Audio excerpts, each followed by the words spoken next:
So you purchased your first firearm. Welcome to a huge community of responsible firearm owners. But now what? Well, today we're going to talk about safety.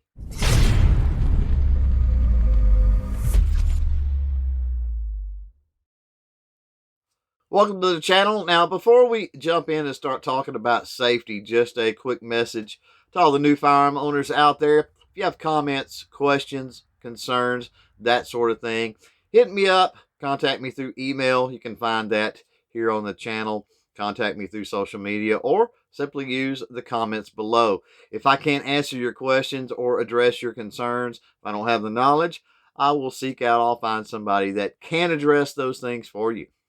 There are three major rules when we talk firearm safety, and they can easily be remembered through a short little acronym, M-A-T, or MAT. The first letter, the M, stands for muzzle, and the muzzle is the end of the firearm that the projectile comes out of. You want to be sure that you keep the muzzle pointed in a safe direction until you are ready to shoot. Now, if you're out on the range, obviously that direction is going to be downrange, pointed at the targets. But in a situation where you're not on the range, the safest direction to point that muzzle might be at the ground. The second letter is A, and A stands for action. Now, the action of the firearm is the part that loads the ammunition into the chamber of the barrel. And you want to make sure that that action is clear of ammunition until you're ready to shoot. Now, it's a good idea to practice and make a habit of double checking the action on a firearm every time you pick that firearm up. The third letter, the T, stands for trigger. Now, pretty much everybody out there knows what a trigger is. A trigger is the part of the firearm that makes that firearm fire. And you want to make sure that you keep your finger off the trigger until you're ready to shoot.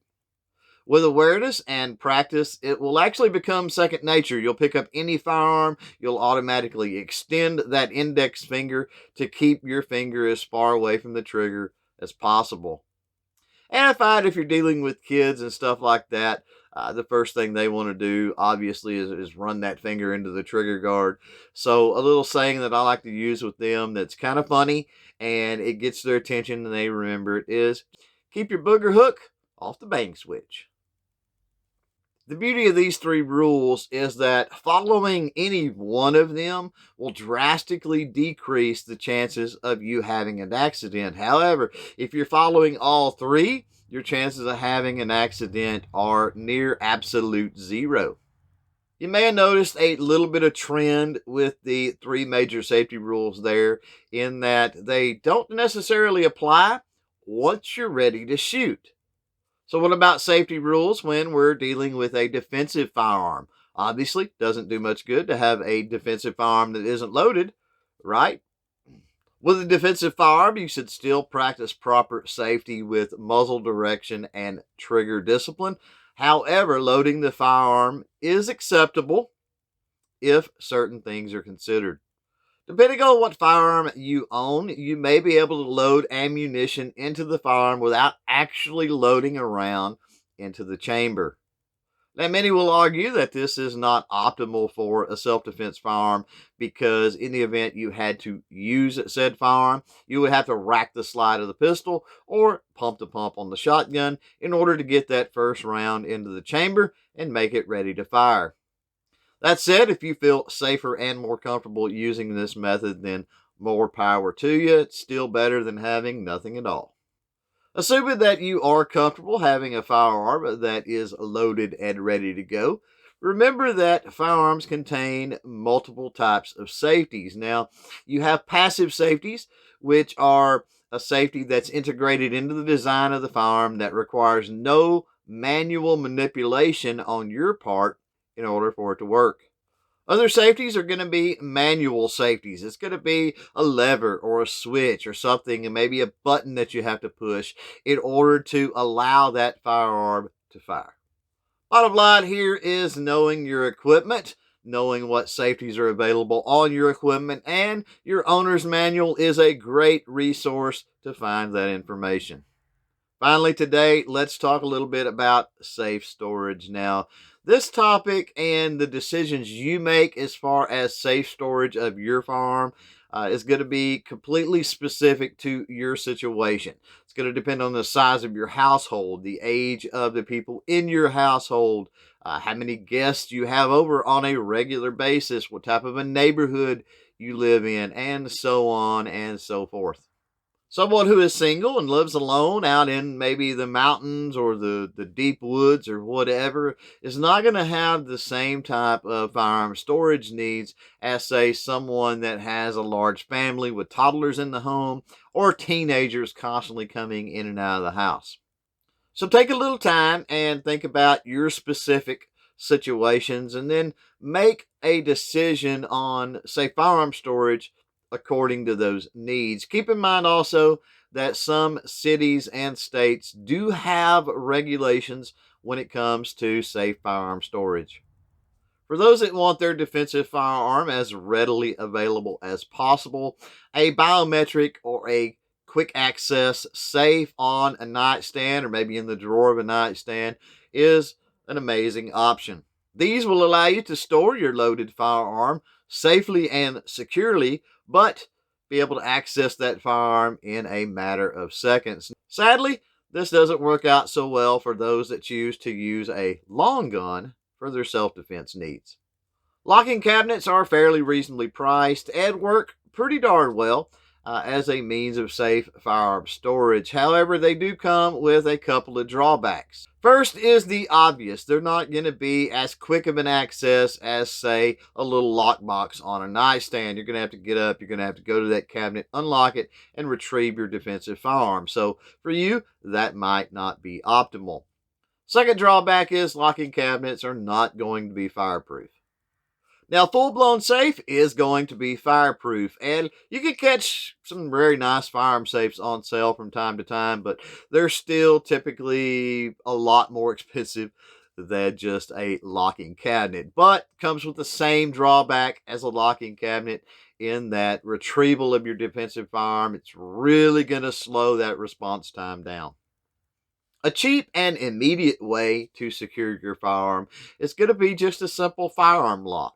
Now, if you purchased your firearm new, it came with one of these locks. So until you can get something else, use that.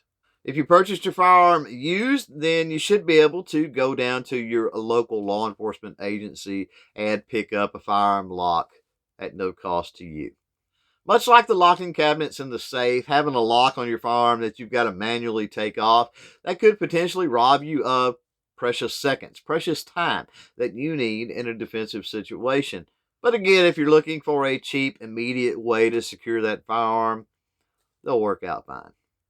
After I got finished filming the first part of this video, I realized that we probably should have another conversation about something that sort of involves safety, or at least the opportunity to teach safety. And that's if you are a first-time firearm owner, make sure that those that live with you, those in your house, know that there is a firearm in the house, particularly if we're talking about children. But we need to work to make them understand that firearm ownership rather is a normal thing. It is not taboo. And so that's going to help curb rather suspicion and most of all curiosity.